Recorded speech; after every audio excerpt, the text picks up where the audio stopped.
Mobile cranes have easily become one of the most sophisticated construction tools on the modern world. Their use nowadays extends to all forms of construction, and it is on sites that are constrained by space where they really stand out. However, with all this sophistication comes risk. Mobile cranes are just that, cranes, and cranes can be very dangerous. This is where mobile crane inspections become so important.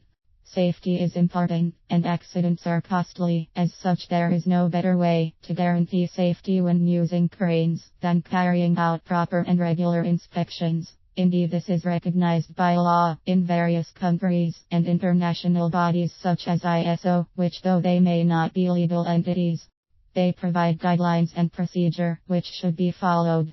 Good practices are the most important. They maintain safety during day-to-day operations, and following them will help in maintaining safety and efficiency in the operation of mobile cranes. But in the end, inspection has to be carried out, and when it comes to inspection, more has to be done. We will thus look at some elementary inspection guidelines and safe procedure.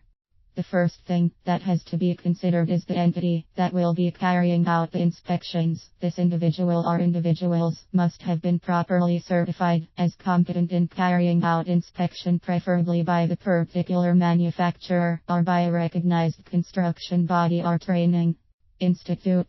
Basically, you shouldn't allow just anyone to carry out the inspection.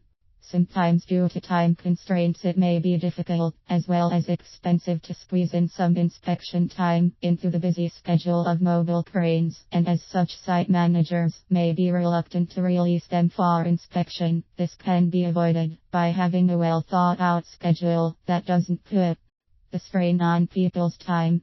This will keep everybody happy, and everyone, including the inspector, will do their job better.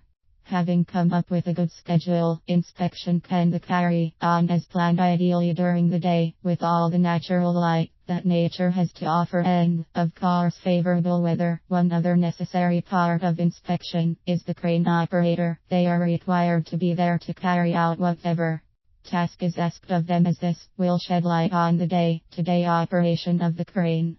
There is the case of hired cranes, which is common practice for all sorts of construction. In such a situation, inspection of the crane is delegated to the owner of the crane, but it is the immediate responsibility of the user of the crane to carry out all inspection necessary for their own good.